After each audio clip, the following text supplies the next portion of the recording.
See you in a week.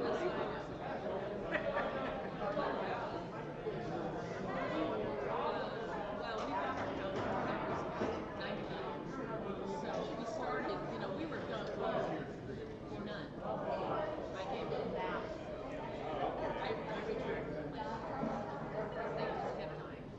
Unless you could have, if I could have them in a container on my deck and go under the deck and bring them out, I would do that. Yeah. He was in there too. Is he outside? I have a Gravenstein apple tree that's only been in there. What is it? Yeah, the one in Well, they seventh. I was thinking about it as evangelist, like straight up that would be like, I go every couple of years. You know, I know because I don't know. It's a work project back and forth. It's just a point. I know it's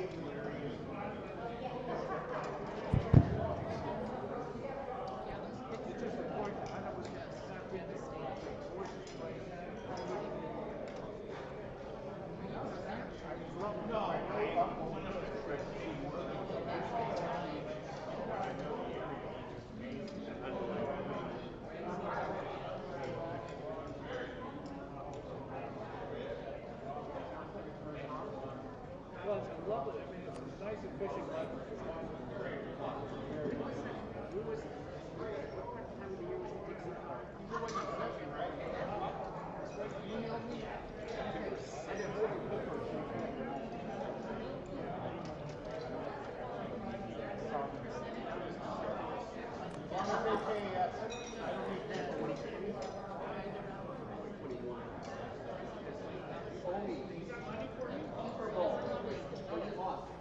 The microphone? Yep. The one on the podium.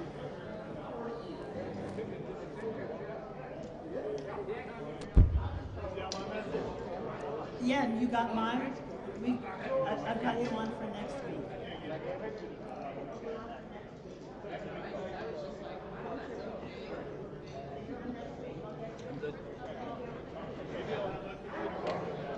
Yeah, okay. So I've got your stuff. Thank you. Ladies and gentlemen, welcome to the happiest place on earth. Welcome, welcome back to civilization and all that good stuff. So I would like to ask Jack Blasco to please lead us in the pledge.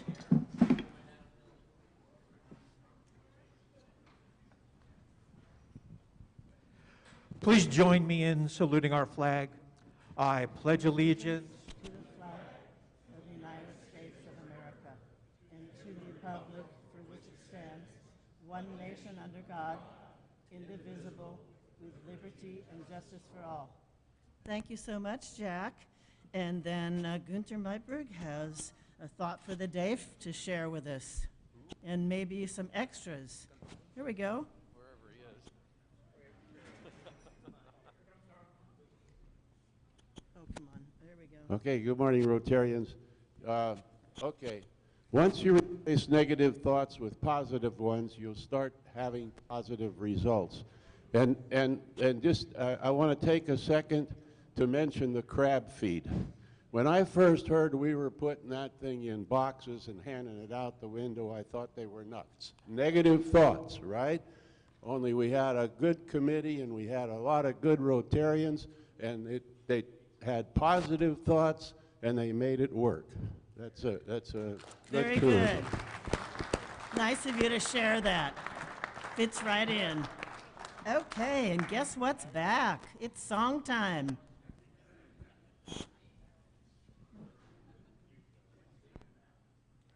Yes. Steve. Okay.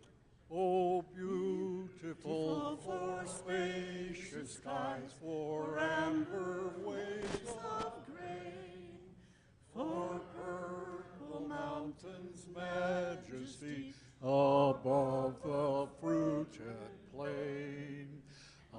America,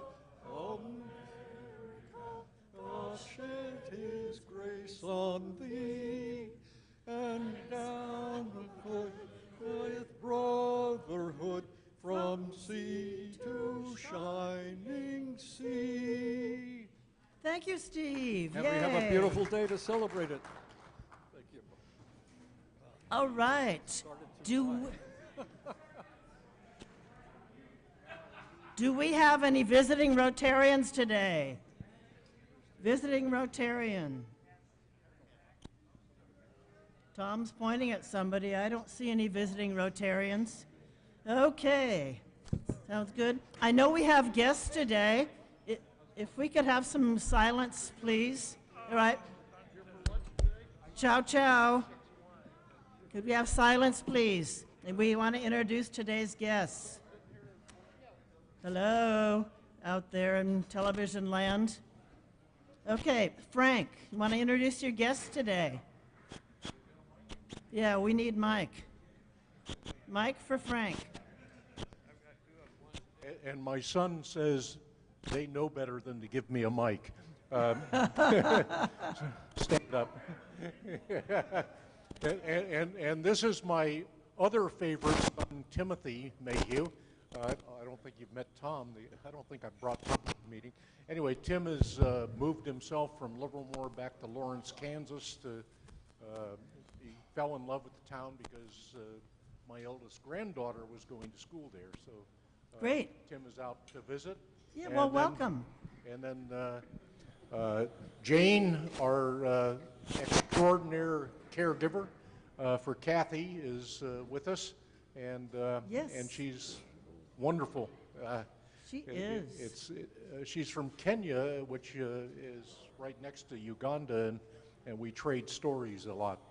Oh, that's wonderful. About building earth bag houses like our club did for the Kakira School. Good small world stuff. Yep. Nice. Thank you so much. Okay, Guy. Yay. I have my wife, Michelle, here. She's here to keep me honest when I'm talking later. It's great. Welcome, Michelle. Any more guests out there? I think we've got it. Okay. Super, super. We have some birthdays to celebrate. I don't know who's here today. Brendan. Is Brendan here? I don't think I saw him. Okay, and then Mark Fink. I know Mark's here. And then Mario, maybe. Okay, so that's what we have for Brendan. I'll be sure to send him this slide. Yay, all that good stuff, his character showing. Okay, Mark, tell us about your birthday. Give him a mic there. I had a very nice birthday. He's 73. I'm choking on my food. You okay? A drink of water or something? Go ahead. Okay, well, you can share with us later when you're up to it. Just let me know. And I'm sure that's worth $5 to you in spite of your short speech. So, wonderful. And then is Mario here today? Mario, are you with us? No, but here's some good background stuff about Mario. We'll get him too. I'll send him the slide. And then some anniversaries. I think we have, yes, Pierre. I didn't see Pierre today, so we will get him later. And then Tony. Is Tony here today? I didn't see Tony. Not here. Not here? Okay. Absentees. There's some good stuff. I'll send them their slides. That again. I don't know why it keeps doing that. Okay, and then there's a couple of... All right. Greg Jacobs has a Rotary anniversary on February 22nd. So, congratulations on that. This is a biggie. This is $40. Well, I just bought 2 tickets of something from Jim Packett. Did you want to say something? I don't have any money left. Do I want to say anything? It's gone by so quickly since Gene Nelson invited me to join. Like, he laid the guilt. And I'll never let you lay another guilt trip on me It's like okay. that either. We love Gene anyway. That's great. Thanks for sharing that. Okay, Cindy Carter has a couple of things we want her to talk about. If you want to give her a microphone, please, right behind you. Okay, I gotta get my glasses on and remember what I'm talking about, because I know you're gonna put a slide up there. All right, the first one is the Redwood Empire Food Bank. As you can see, we didn't have a big turnout this month. This is both clubs combined. We had 2 people. One, Dan Needham from the Morning Club and Tony from our club. So I have a question for those of you who are here. Do you want to continue to do this? Shall we take a break till it's a little warmer? I know Laura and I froze the last couple times we've been out there, and I haven't been able to go on a Thursday or a Wednesday. Anyway, so what I want to ask is Wednesday better, Thursday better, or take a break for a couple months? Why don't you take one vote at a time? So I know, I just want to put them all out there. So that's what we're going to ask you to raise your hand, whether you prefer Wednesday, Thursday, or taking a break for a couple of Try months. one at a time, Wednesday. Okay, so first one, who prefers a Wednesday? Okay, who prefers a Thursday? Okay, so the Thursday works, all right, for this group. So I say we at least keep Thursdays, and people want to join on Wednesdays with the other club. Yeah, so they prefer Wednesday because there's some golf going on Thursday with Mike McLaughlin and others.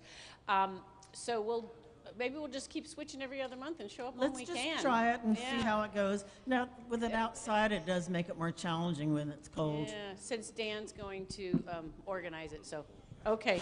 I thought I heard an echo in there. I don't know. That would help, though, and certainly when it warms up, for some of us, it'll be a lot easier. Okay. Yeah. Okay. All right.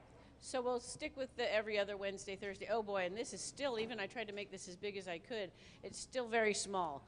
But I really wanted to share with all of you the community grants that were recently awarded. And I'll have more information soon because we've already got 4 thank you letters that came in today. Nice. Anyway, the checks just went out a week or 2 ago. And this is, where all of our fundraising goes.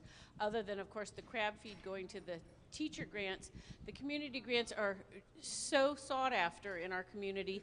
And we had a lot of great applicants this year, and I wanted to highlight a few. One being the Ceres Community Project.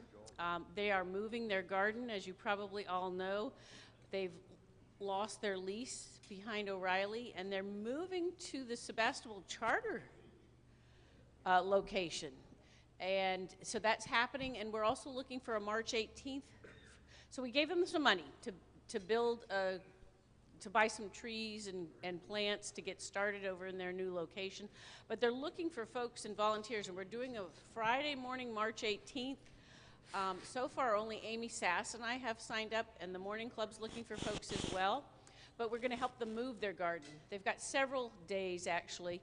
Ruthie's going to go another day to help, or 2. Yeah.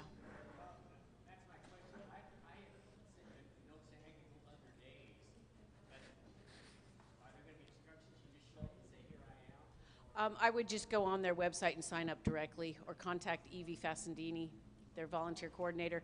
We're going to do the March 18th, Friday morning, from 9:30 to 11:30 or so. I can't remember, but I sent a blast out. Yeah, I think it was till 11:30. Join if you can. At any rate, there are other days. I mean, they're looking for a lot of help over the next couple months. They started over the President's Day weekend.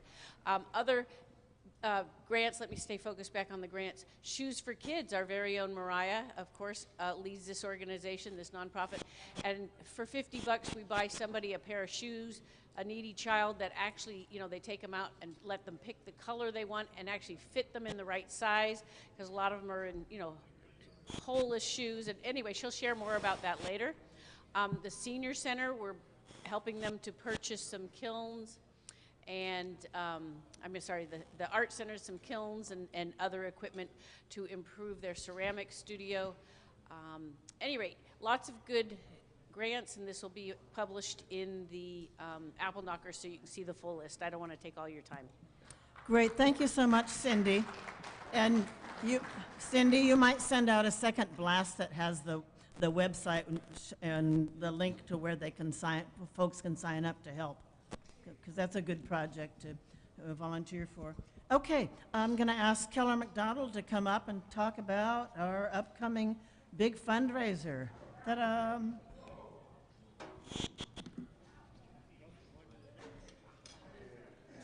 Just press the down arrow when you want to change slides. Okay. Crab feed. Highly successful crab feed is in the rear view mirror. We're looking over the horizon at next year already. Remember, we've shifted our fall fundraiser to a spring event that raises all the bucks for our Sebastopol Rotary Club Foundation for all of our good works, international, national, local club events. So our big fundraiser is on Saturday, May 7. That's too small, I can't read that. But I'm going to send it out to you in your hot little email. This fundraiser is out of Africa, and that's the name of it. I got my safari gear out to wear it today, and it shrunk after 2 years of COVID. So I went as African-ish as I could. It's Hawaii, Africa. So we've got two items in this fundraiser. One is the Big Five raffle. Big Five for like the big five animals of Africa, huh? Pretty cool, huh? Big five items. Every Rotarian member and their sister needs to buy and sell raffle tickets for these five huge prizes. We'll announce those, we'll roll them out to the club, the prizes and the raffle ticket sale event on the 11th of March, but it'll include international travel, a unique hosted dinner. It's going to be five items. And we're going to have ticket sales, teams, and individual prizes as we did last year. Pretty cool raffle to be sold far and wide. Need not be present to win. Plus, we're going to have a big blowout outdoors, COVID-free, out of Africa blowout party on Saturday, May 7, 5 to 7. Dressy casual. We're going to have food tables. We're going to have beverages, live entertainment, dessert, and then we're going to have a silent auction, probably focused on local wines. A very few live auction, like maybe 5 live auction items. And then, of course, we'll be drawing those raffle tickets so that your niece and nephew in Idaho can win the raffle and you can go home crying. And event tickets are $100. That's different ticket sales from the Big Five raffle. Oh yeah, and a heads or tails event to kick things off. Okay, the event committee, a full 10% of our club makes up the event team. Those are the good volunteers who are helping out on the event team. And we're having a fun time planning this thing. It'll be a lot of fun. One of the live auction items is our highly successful and traditional instant wine cellar. So somebody give Greg Jacobs, our 20-year anniversary member today, a microphone so that he can kick off the instant wine cellar recruitment event. And then we'll roll out the out of Africa raffle ticket sales on the 11th in 2 weeks. Before Greg starts, thanks. It's great being back in person, is it not? It's awesome. Hit it, Greg. All right. You heard it. You've seen it. We're going to do it again. But you've got to come up with a bottle of wine, at least one. A lot of you come up with 2 bottles, or maybe even more, of something suitable to be auctioned off. I'm not going to be so crass as suggest a bottle of wine like $20 or $25 or something like that, but at least that. At any rate, I will be asking you for the wine every meeting, and maybe even more often, but I will stop when we get 100 bottles, and then you'll be off the hook. And this reminds me of the, what is it, Laugh In, where the old guy came out? Do you believe in the hereafter? Well, you know what I'm here after. Okay, so you're all too old for that. I mean, too young for it. But anyway, that's what I'm here after. Your wine, 1 bottle at least, because we can make $1,000 off of it quite easily. And that's all you have to do is go get a bottle of wine out of your pantry or your cellar or whatever, or go buy it, and I'll take it off your hands. 1 bottle of wine ends up being worth at least $1,000 to the club. That's all I have to say.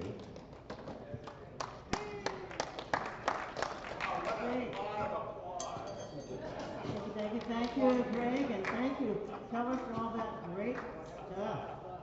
Bob Rogers has something to say. Yeah, I just want to add that it was $1,250 last time we did the wine auction. And it couldn't have happened at a better time because COVID-19 struck shortly after that, and I had a full wine cellar. Nice. Is it still existing? Did you drink it all? I've donated a couple of bottles back to me. Oh, I bet they're the best ones. Okay, that's just great. Awesome stuff. All right, back by popular demand, drum roll. What time is it, gang? It's raffle time. It's time for the Wheel of Misfortune. So I'm going to get our speaker's bride to draw a number for us.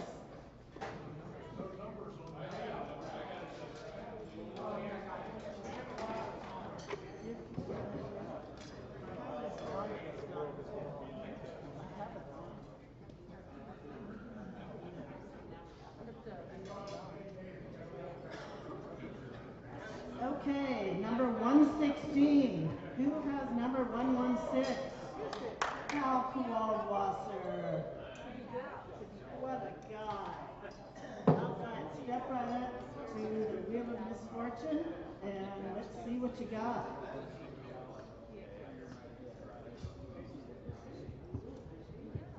Okay, you ready? Go for it.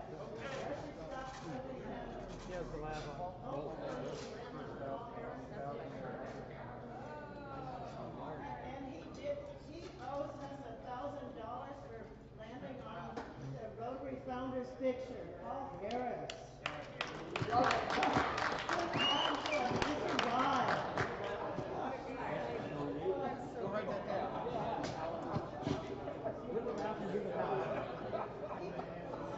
Take care of it.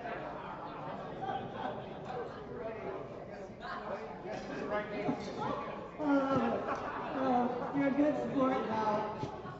And this means you won't be able to buy dog food for a year. Thanks so much. Okay, now I would like to invite, if he will be quiet, Gene Nelson to come up and introduce today's speaker. Gene.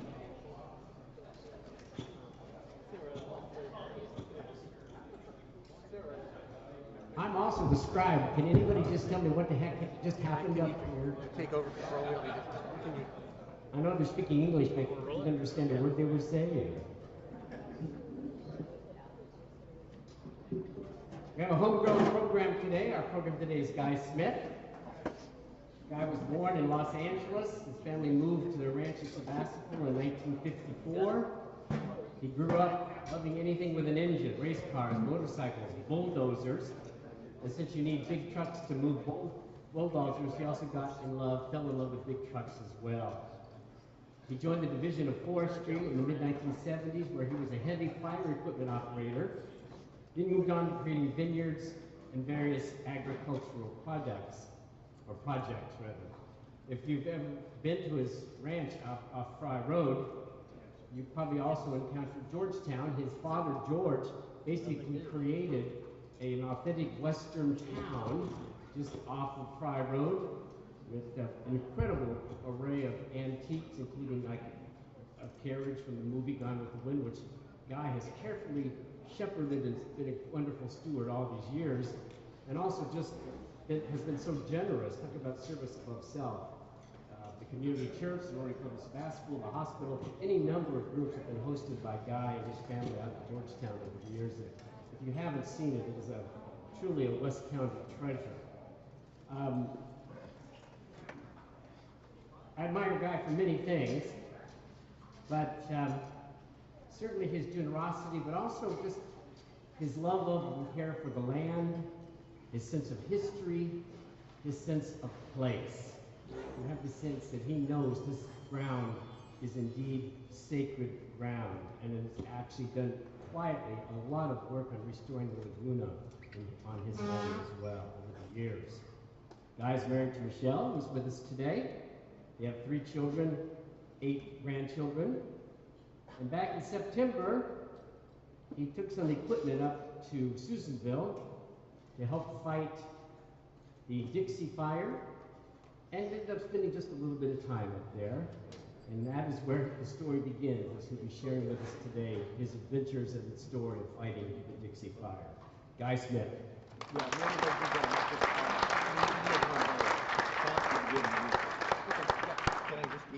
Thank you, Gene. I feel like I should meet this person you were talking about.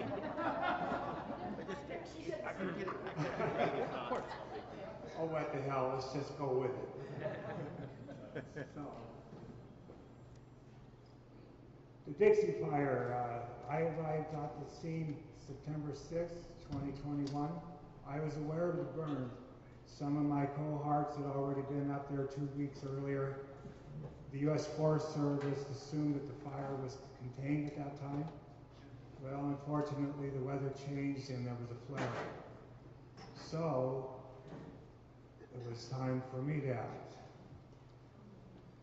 This looks like a homeless camp. I should have had Michelle help me spread it out. The other morning, I knew this is called PPE, personal protection equipment. Very critical. You're not allowed on the fire without it. The proper boots, all the proper Nomex, gloves, shelter you do not see in the radio, but all of that stuff remains in the back seat of my pickup all summer long, because I never know when I'm going to be called, and it's just like the press Democrat photographer that was here a few months ago. You have to be set up to act in a hurry.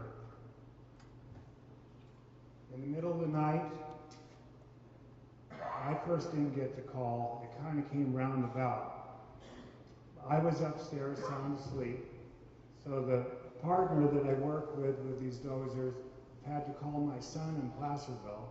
He in turn called Michelle, and I was awakened and told, okay, time to get to Geyserville and get in the truck and start hauling the bulldozer up there. Actually, we took, it was 2 of us, 2 transports, 2 bulldozers. Again, middle of the night, just starting to head out. Connection's working, but the volume's low. The equipment number on the right side of the windshield is very critical. That way the CHPs and all the other fire officials know that you belong at the incident. And it also kind of gives you kind of a secret right. Up I-5, we were doing 70 miles an hour, and they looked the other way. There wasn't a truck in sight that we did not get around. We're rolling along, and I'm starting to see the smoke, starting to wonder what the heck I'm getting into. I've been on a lot of fires, but I heard that this one was going to be a hot one. Again, very, very beautiful country. Again, more smoke, more gorgeous country. And then I started to reflect on, I'm almost 70 years old. Why am I going to a fire? Well, it all starts when you're very young. Of course, we have the ranch here in Sebastopol. We're along the Laguna. I was going to junior college and working at the airport fueling airplanes in the afternoons and weekends, and I was establishing pretty good credit. I always wanted a bulldozer.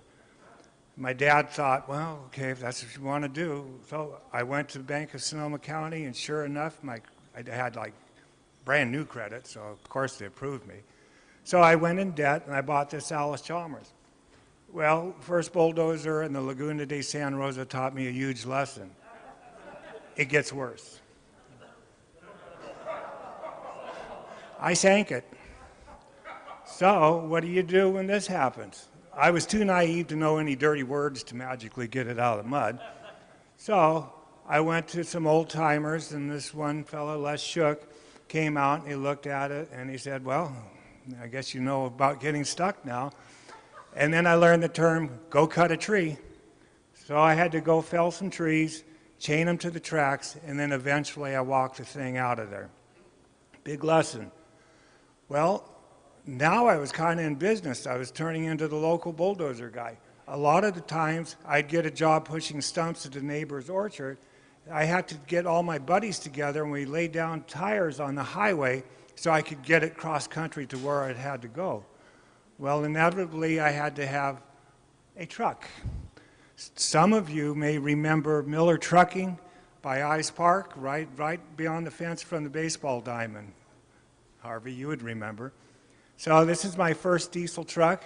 Here too, I went down to Bank of Sonoma County, borrowed the money, walked up, gave Mr. Miller the cash, and I drove it home. At that time, I wasn't too experienced, and this thing had like 15 gears in it. I'm glad I wasn't on the sidewalk watching myself drive that thing home. And then what I did is I painted it up, just kind of the person I was, and I turned it into a really pretty little truck. Well, Walt Tischer used to be a Rotarian here. Very good man, kind of a mentor of mine when I was young. Well, he just was a half-mile down the road here, and he'd been kind of watching me. He saw me grow up, and he knew that I finally got my Class A license, and he had a driver that hurt his back. So Walt said, could you kind of fill in and help me out for a little bit? And I'd never driven a cab over Peterbilt like that. It was a nice new truck. It had I won't explain the kind of motor it had, but it wasn't a motor that most people are used to, and a 13-speed. I'd never driven that. Well, I'll never forget pulling out of Walt's barnyard with a loaded truck, headed towards Manzana, and watching Walt watch me shift gears. I was more nervous than, well, what can I say? I made it.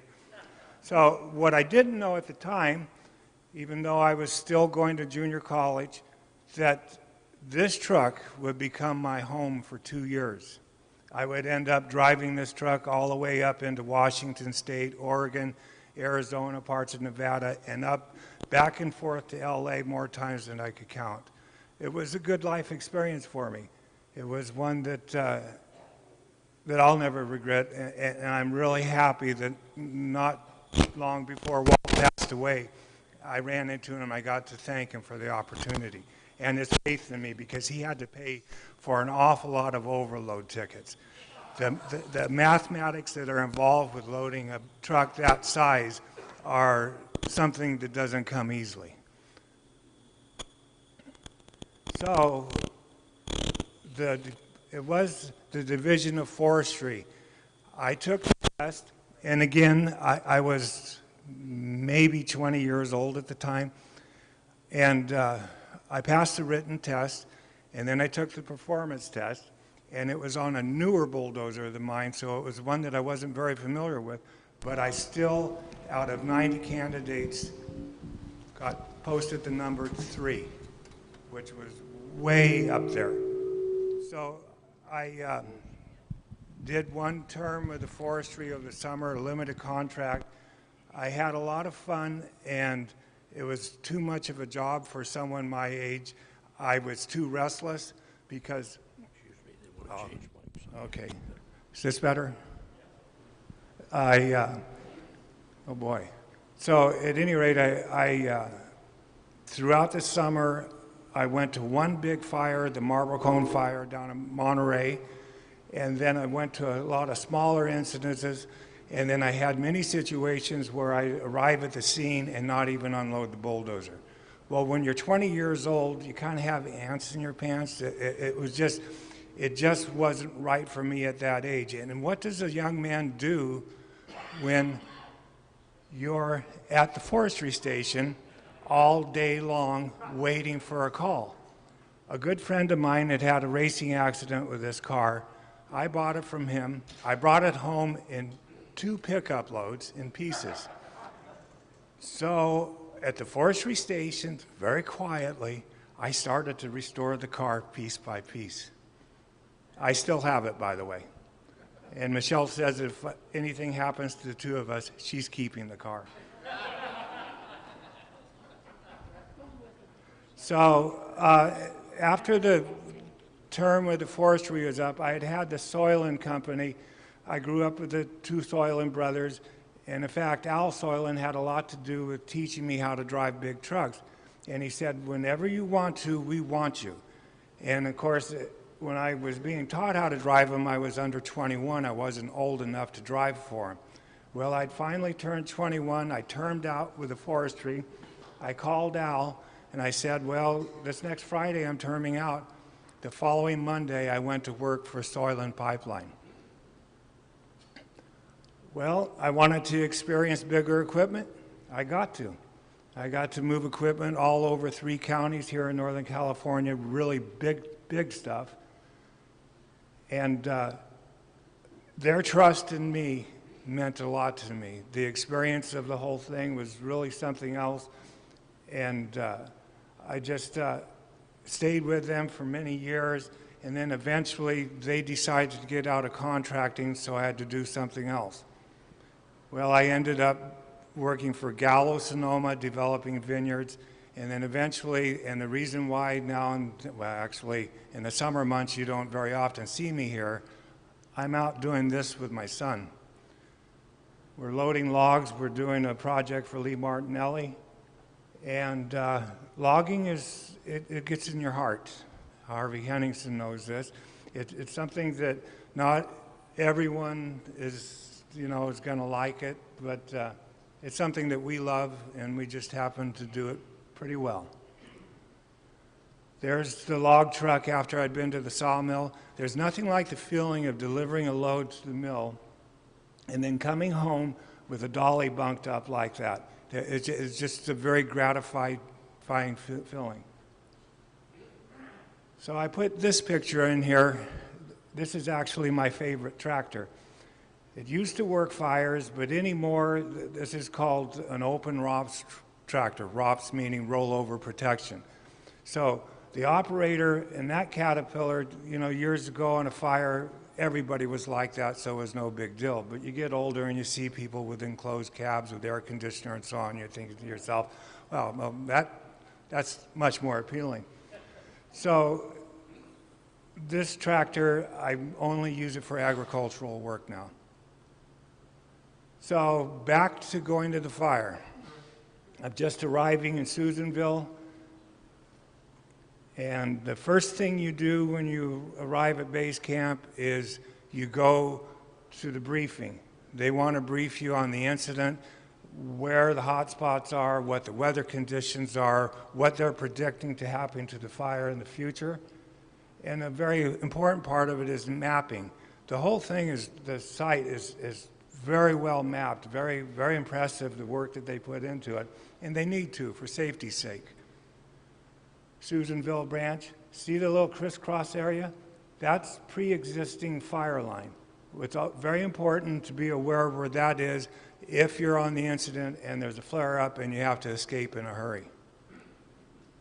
And then more maps. I was at the Duffy Group for about a week and a half. And then more of the incident. We're dealing with, at the end, just shy of 1 million acres. That's a lot of property. And then escape routes, knowing the whole layout of the thing. And every day you hear over the radio what's going on here and there. And it just makes you very familiar in case there's an emergency. What do you do to get out of there? So once all of this happens, it's time to go to the fire. And you're going down the road with this bulldozer, and you're looking at that, and you're thinking to yourself, I'm not going to use the expletive, but you know what it is. So normal people would just turn and leave. My job was to go into it, head toward it. Down dusty roads, sometimes so dusty, it's just unbelievable. And you can't even see the truck in front of you. We're coming in there as a team. There's 2 transports, 2 dozers, and we are hauling ass. You know, our job is to be there and get something done. There we are, smoke all around us. The truck on the left is the one that I drove up to the incident. The truck on the right is the one that I drove home over a month later. The first dozer I ran for 14 days straight was a T model with the rippers on the right, and then I finished the incident with the bulldozer on the left. Then it's time to unload. These low beds are set up to where you can break the gooseneck and come off the front if you have to, but us veterans go over the back. And then, go ahead, and then away we go. We get started. Our objective here is to get a break wide enough so that they can begin firing operations. When you have a big head fire like that, it's very, very critical to reduce the fuel load. And so we just start clearing. The gentleman in front of me, by the way, Bob Nolan, he and I ended up becoming very good friends. And Gene, you would appreciate this. He's an ordained minister in Wilseyville. He has a small church, and I'll talk more about him later. We're just working along, trying to get things opened up enough to where when they start to fire off, it doesn't jump the line on us. Fire operations are started. Everything's looking like it should look. Shouldn't have to worry about anything. And then it's burning, and it's doing what it's supposed to do. And then it's still burning. And there's probably 80 firemen and at least 15 fire trucks behind me with all crews all ready to act if they have to act, and especially if the thing misbehaves. And then it starts to misbehave a little bit.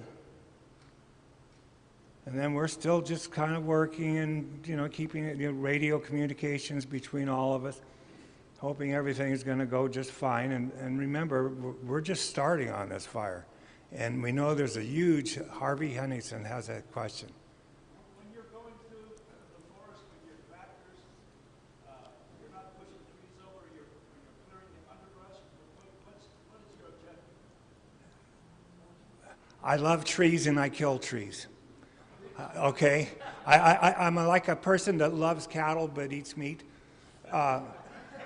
The objective is determined by the terrain. In some areas, the fuel load and the louder fuels can be reduced without wiping the trees out. But in some cases, and especially if it's a real wide swath you're trying to achieve, you have to take a lot of trees out.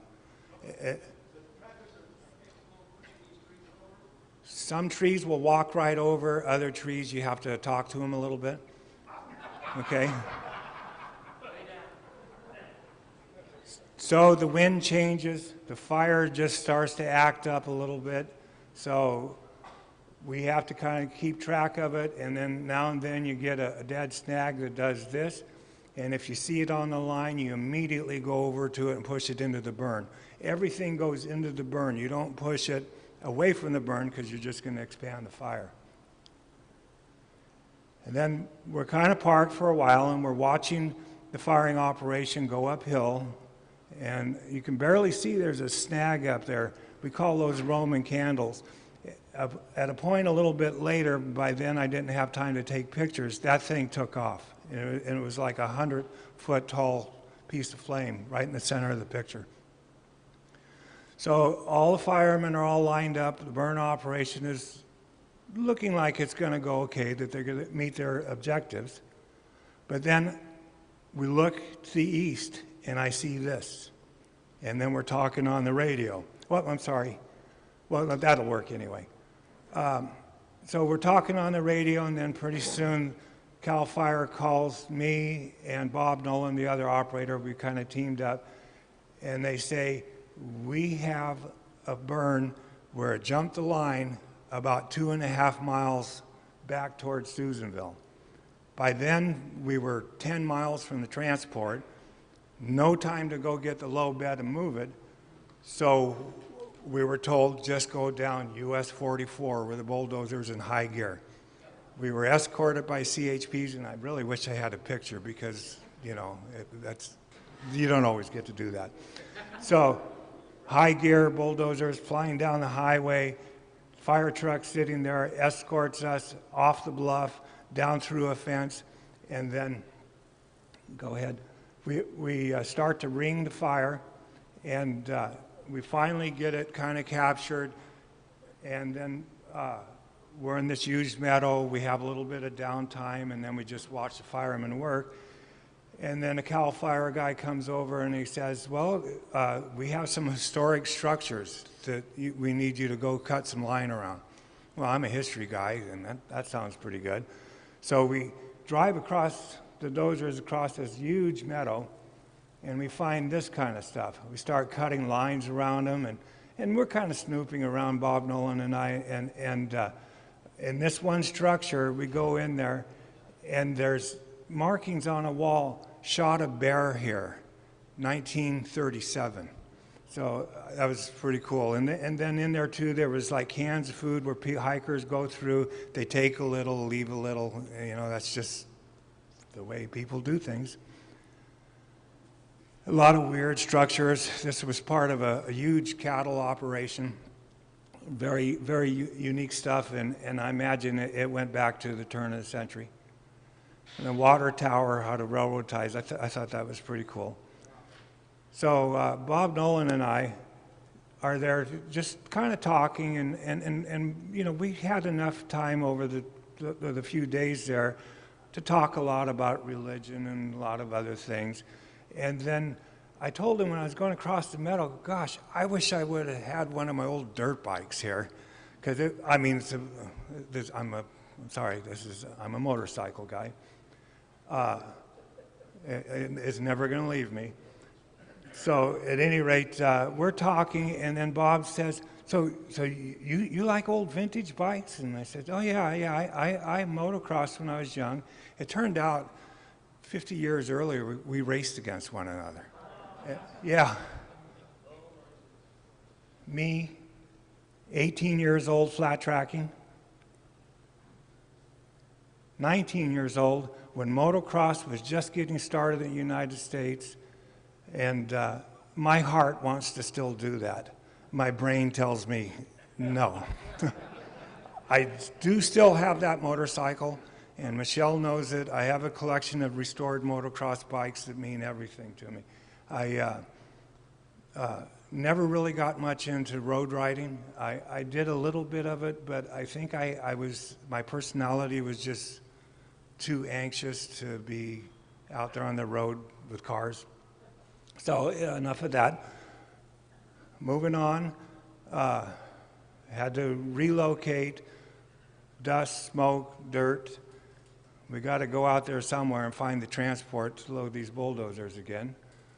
And you can still see like zero visibility, and you got to navigate your way through there, back to the highway, back to where the transport is.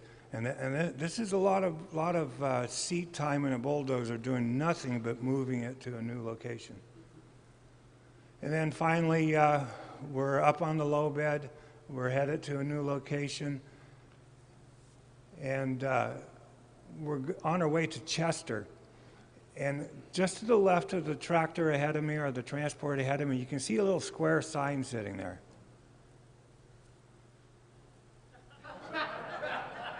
Obviously, someone wasn't notified.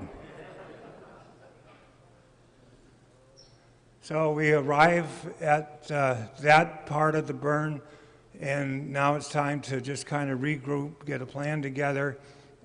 check the maps, see how far we got to go. Can the transports go any further? You can get in a lot of trouble with a Peterbilt and a low bed in these skinny roads if you don't know where you're going. And then we finally get up there to a gorgeous area. The picture really doesn't do it justice. Just the sheer distance of all of it. Beautiful, green, healthy forest. And our job is to protect the forest, sadly by harming it. That's part of it. So we start clearing. By then there's probably a dozen of us on bulldozers, all working together. Oh, Harvey, this is for you. So we push trees. We push a lot of trees. The trees are salvaged at the end of the burn, so they don't go to waste, but our objective is to save the forest. So you have to have a wide enough swath in some areas because this burn, this part of the burn wasn't set up for backfiring operations. This was a raw line for the head to come to and slow down. Sometimes you have to do a serrated drill to where you have a line here, quarter mile later, another line, and then another line. So what happens as the head of the burn gets there, it slows down in between as long as it doesn't spot fire ahead, and that's how you control the fire.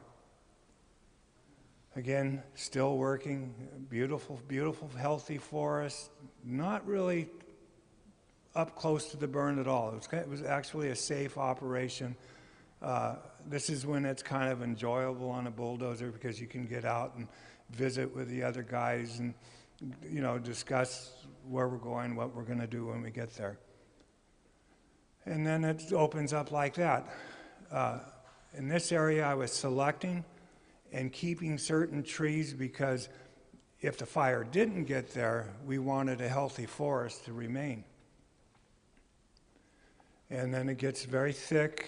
In this area in particular, almost every, now remember, this is an enclosed cat with glass all around it, and almost everyone broke windows in here. The trees were so close that you couldn't manage where they were going. So you had to kind of carve your way in, and every now and then you'd have a tree snag up against another tree. So you have a 100-foot tall tree up here, you're down here with a bulldozer, and if you're not very careful, they'll topple back right over the top of you. I had to wiggle out from underneath more trees than I could count. That was just part of what you do. And then there again, it's not open ROPS like the tractor I showed earlier. This is totally caged and enclosed, and it's pretty safe.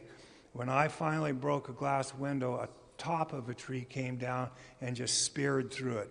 And it makes you very angry when that happens because you have an air-conditioned cab that suddenly turned into a convertible on you. But within 24 hours, they had new glass delivered from Reno, Nevada, and installed in the cat. Well, then this starts to happen. And you're thinking, okay, here it comes. And the sun goes away. And you're thinking, okay, well, it's going to get uncomfortable here pretty soon. Then it gets real uncomfortable. And then you're thinking, okay, we have to make a decision here.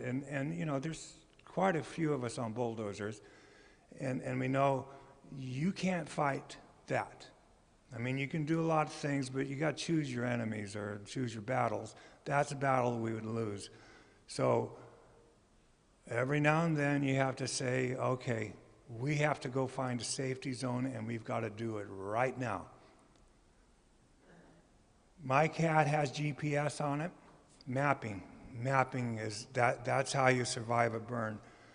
I was able to know exactly where I was in that tractor the whole time I was there. I'm the little blue dot over to the right. So I can see where there's intersections in the forest where we can go, and by reading the topography, I could tell where we had a place where, and then there's probably 8 of us together. Go locate an area far enough away from the head to where we could do a 400 by 400 foot wide swath and then park all the bulldozers in the middle. So if the fire came to us, it would just burn around us and hopefully we'd be okay. So we're heading out in high gear, trying to establish a safety zone. And remember, that many bulldozers? Where are you? Where are they?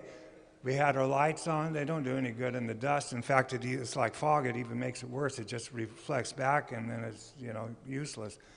So you just have to trust your instincts. Sometimes back off a little bit, then hurry up a little bit, but you just keep right on going, getting the heck out of there to a safety zone. We made it through that one, and then the next morning, reassignment.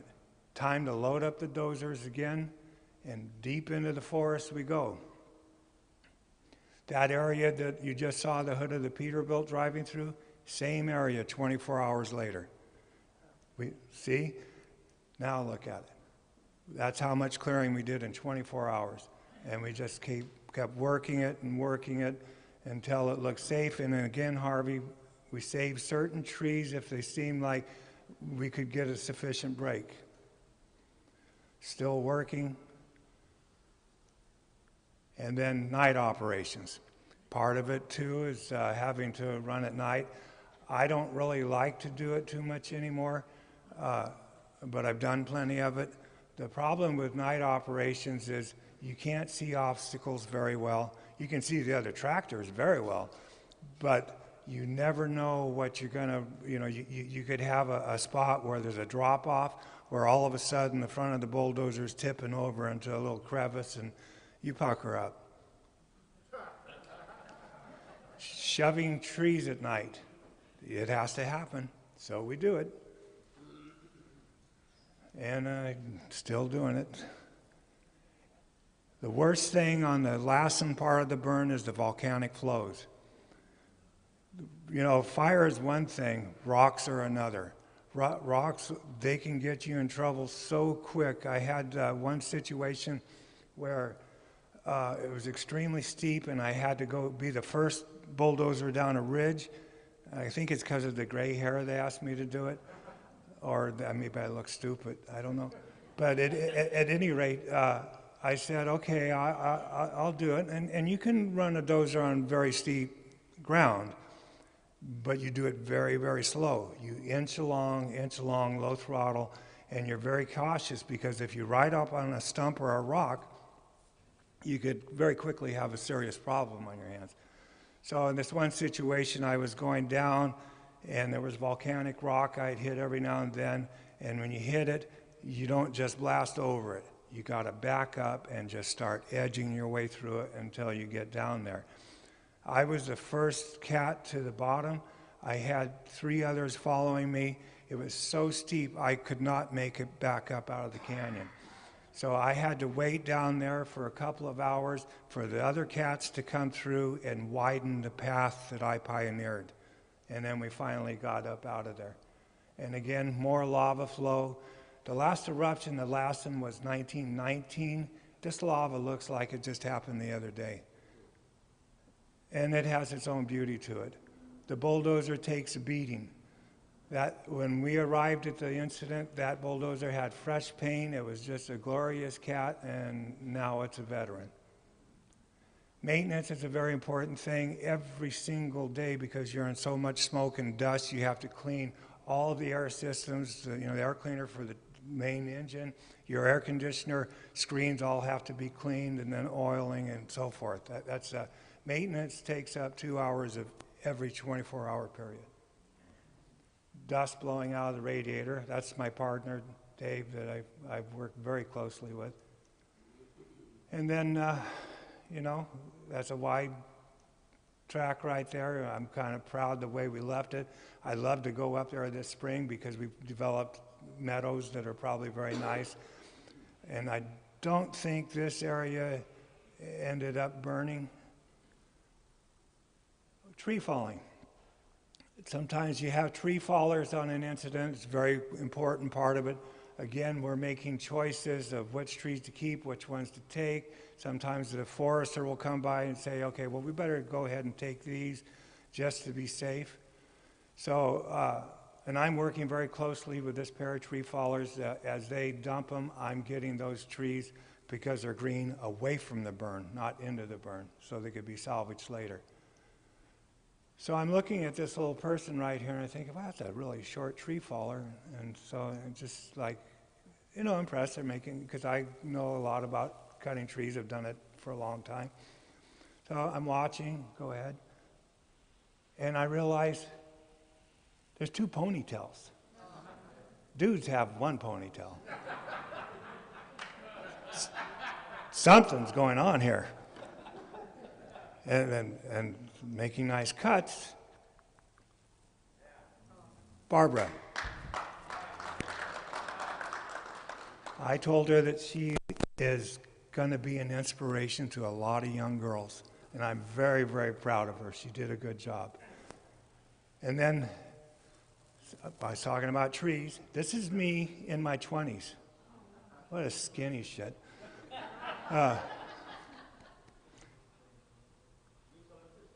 Yes, Eucalyptus, Ludwig Avenue. And I did this on a Sunday morning. I wasn't expecting a photographer to come along. I told him to keep it a secret, but oh well. So at any rate, that's me as a young man, and doing what I'd love to do. And then mustache, long brunette hair. And see, this is why the mustache had to come back finally. I cut off my mustache when I was like 30. There was nothing worse than coming downstairs and having my family look at me like I was a stranger. So after the Dixie fire, I came home with a beard. Well, that didn't go over too well. So I went upstairs, but I kept the flavor taster. Yeah. Again, making an undercut. When you're logging, you do a Humboldt cut where it's reversed so that you can salvage as much as the log, but sometimes you get lazy, and I did there, and I did a conventional cut. So enough of me tree falling. Now it's, you know, back to the burn. Looks like the fire's laid down. You can see the smoke there. Seems like things are calming down. We shouldn't have too much to worry about. And so, you know, it's kind of like this, you know, just smoky suit, you know, should be, you know, really towards the end of the incident for us. Now, don't forget, this is weeks later. So we get assigned to this area. When I'm out on this prairie with a low bed, I dropped off the bulldozer. We're going into this area that the U.S. Forest Service just wants us to clean it up. You know, they're kind of saying the fire is laying down, the behavior is good, the weather forecast is fine. You really shouldn't have much to worry about. So, okay, let's just have a nice day. So what ends up happening, excuse me, over the radio they say there's a spot fire 3 miles away. Get the dozers there as quick as you can. Again, no time to get the transport. It's time to go across country. I get into where it is, and I start to ring it. I'm ringing it, and there's like 4 other bulldozers with me, and we're ringing it, and it's starting to, you know, like, oh, this is no big deal, just a little bit of flare here and there. And then, you know, we're working it along, and then here comes the helicopters. And then I'm thinking, well, you know, got a helicopter on it, that's great. And then I realize the crews are loading up, and engines are getting the heck out of there. It's like, okay, something is going on here that I'm not aware of.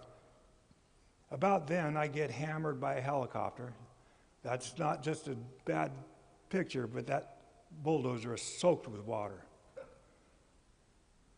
And then I'm starting to look, uh-oh, wind's coming up, it's taking off on us.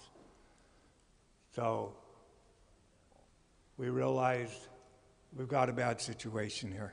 We've got one where you got to think fast and think about, you know, what options do you have? You're not going to fight that. The best thing to do is back off and get away from it. And then it starts to get hotter and hotter, and then we're making the decision, okay, we're going to just, all of us, and by then there was probably 8 of us on bulldozers again, and we start to evacuate that area. We head on out, and I look behind me, and this is what I see coming toward us.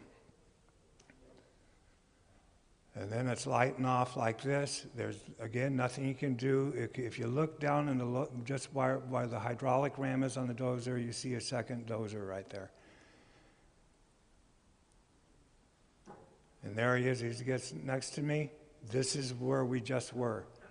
The young man on the bulldozer grew up in the logging industry. He, a Marine Corps veteran from Afghanistan, just got out, and he was kind of my wingman for several days. A very good young man, but we were just too close to where we shouldn't be, and as it was, once we got far enough away from the burn, we noticed that the back of his tractor was smoking and thought, oh God, we got a problem here. We opened up his battery box. It was full of pine needles and other debris. His tractor was actually on fire. So we had to put that out and then get out of there. So we went down the road a few miles to what was sort of a clearing, and we saw this behind us. And then that behind us. And then when you start seeing that, you've got a big problem coming your way. And about then, this started happening. That's a Sikorsky dual prop, not a single one like the Italian helicopter that was there a second ago. Then the air show happened. I didn't have time to take pictures. I was way too busy, and I kind of regret it. But it was unbelievable. The big aircraft that were timed just right, coming through, making their drops. Probably 6 different helicopters, S-2s.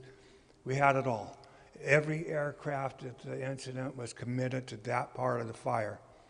And so we actually contained it. I was there throughout the night. The next morning, I'm coming out of there, heading back to the briefing in Susanville, and this is what I see. Moisture content is up, fire's laid down, very little air movement, and we'd won that battle. Again, getting closer to Susanville, all the smoke's laid down. A very good sign was like that. Good forecast. And Susanville, I'm debriefed.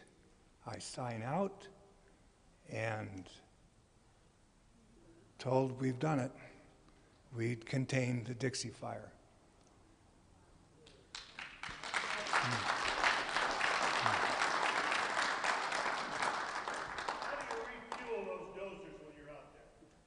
Every bulldozer on the incident has to have a service truck.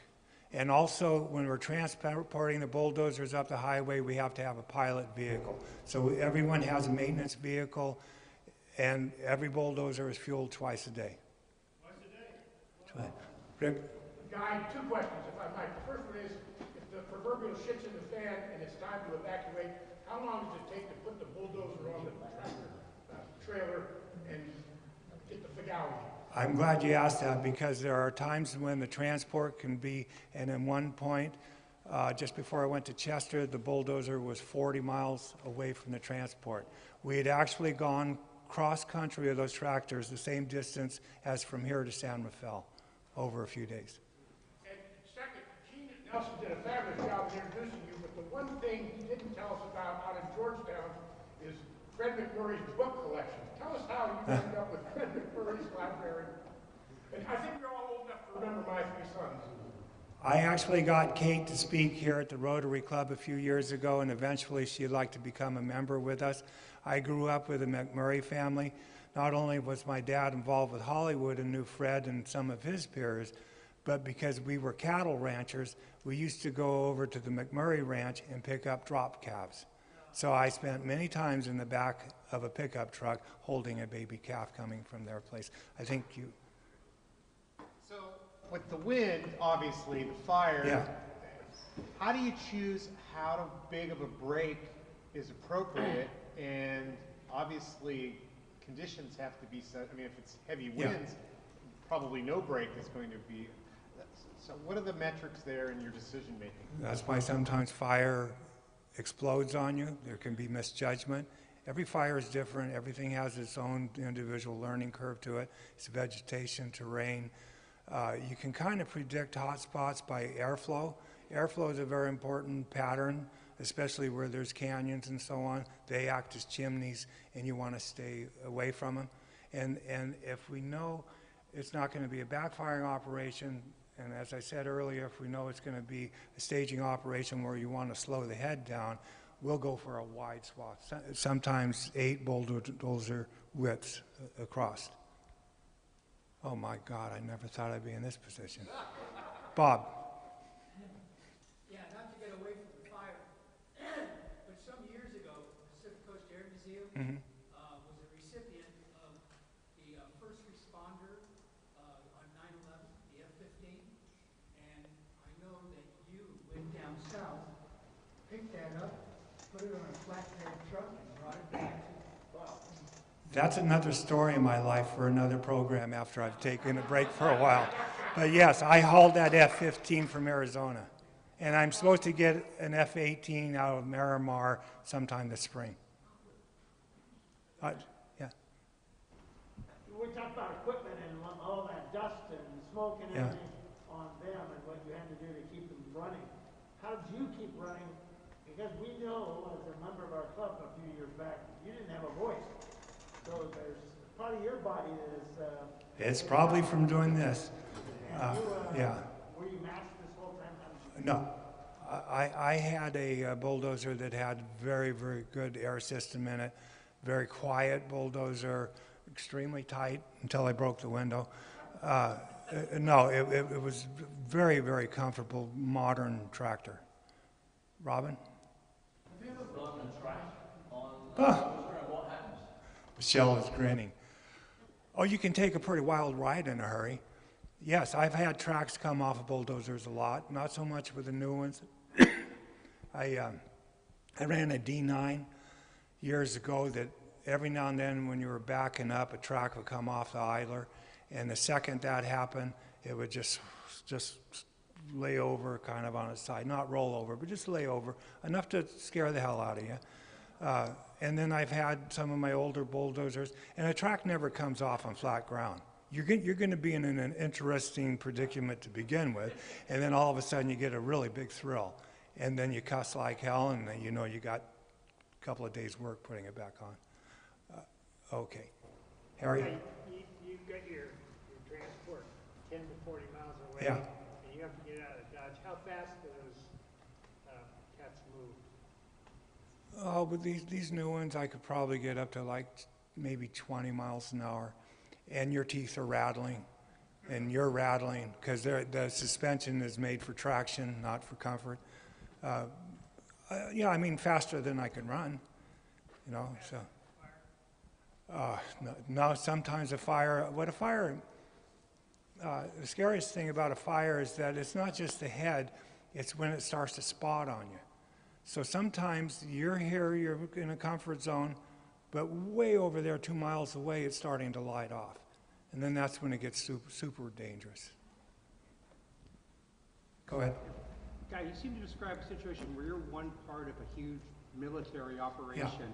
How did the CDF generals get all their troops to the right place? I mean, it just seems massive. You have to be signed up. Actually, March 4th. Every year I have to renew a CAL FIRE safety class. I have to be certified. You are not allowed on the incident unless you've had the proper training. Oh, yeah, yeah. Of fire and making sure you and everyone else When I was showing the maps in the beginning, it's divided into branches, and each branch has a code name, so your radio frequencies are dialed into that specific area. If you want to be curious and if you have downtime to hear what's going on in the other parts of the incident, you can do it, but you're pretty much isolated to where your part of the project is. So the communication is absolutely imperative. Hal? Behavior changed much in the last few years? I knew this was going to happen. I'm an advocate for the woolly mammoth, so I'm not going to get into climate. I think that It has changed. We've had a series of droughts, a series of them, with dead and dying trees. The diseased wood is fuel that accelerates the burn. So you have that with the dynamic of these airflows coming from the northeast down into the fires, so it makes these massive burns. Now, I'm not going to deny that these burns have happened before, and they're going to happen again. And if we go into a neo-ice age, we're going to have burns all over again. It's just this earth of ours is vibrant and alive, and it's changing all the time. I don't want to go an hour talking about that. Harvey? But Harvey, just a second. I got to go here. Linda? I was just thinking, this brought up my father, and he did this travel from California to all the way to the coast, and it was amazing all the fires he would go through and all the danger he had driving a truck. Yeah, it's a job that you got to do. It's because I have a background with racing and topping trees, and Michelle knows this. I always get scared the next day. I'm too busy when the shit's hitting the fan to get scared. I'm just taking care of business. It's always the next day. It's like, oh God, what did I just do? Harvey, you're the last one. Oh. Last one. Okay, there's two different types of caterpillar tractors I saw there. One is normal tractor, Yeah. and the other one's a high track. Yes. This is an A-B question. What is the advantage of having that triangular shape, number one? Number two, I saw around your camp a huge fuel tank, and when I used to work out in the woods, every once in a while a tractor would catch on fire between the skid plate and the engine. Yes. And did that ever happen out on the fire line, and how did you? You are not allowed on the fire without an impeccably clean piece of machinery. So the rock guards underneath periodically are removed, steam cleaned, so there's no accumulation of leaves and oil, dripping oil, down underneath there. And back to the high track versus the conventional straight track, Caterpillar designed that because it's a dual idler system, so that you get maximum traction. Instead of the sprocket on the back, you actually have a little bit of give on the track on both sides, so it is much more efficient. A little scarier to get used to because you're sitting higher than a conventional bulldozer, yet the center of gravity is supposed to be lower because the engine is way down here. That's as quick as I can answer. Yeah. And mine here. I can't.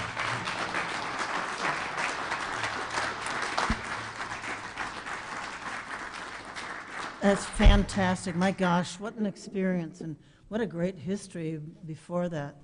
Quite a life you've led. So thank you so much in honor of your excellent and thorough presentation. We're going to be making a donation to the Overcoming Obstacles Scholarship Program for our local high school seniors, which is one of our favorites. It's your favorite? Oh, perfect.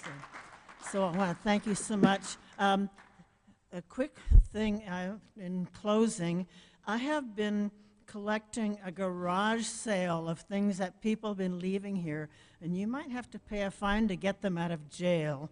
So let me just pull these out here. The first one belongs to Linda Johnson. Jacket. It's yours. We know it's yours, so you have to pay to get it out of jail. No. If you would please pick it up and take it home, we would love it. Thank you. And then I think this belongs to somebody on the Sergeant at Arms table at our last meeting before we went to Zoom. So it says Jim on it. So Jim, you want to get this out of jail? Next. We have a pair of glasses, and I've brought these out before. Somebody made a spectacle of themselves by leaving them here. They need to be gotten out of jail. One more. Here is a pad. Here you go, James. And let's see. This, don't go away, Jim. Don't go away. I see your name on this tablet. I also see Dick Zimmer and David DeSantis. Is this yours also? No, it is not. Somebody at your table. Ah. Taking notes. Yeah, you want to go show it to those two ladies? That's it. If you'd like to get them out of jail, that would be fabulous. And Linda, don't go home without it. Thank you, dear. All right, in closing, we have today's pondering, which is, do twins ever realize that one of them was unplanned? So just think about that. So nice to have everybody back here, and we will see you next week. Meeting is adjourned.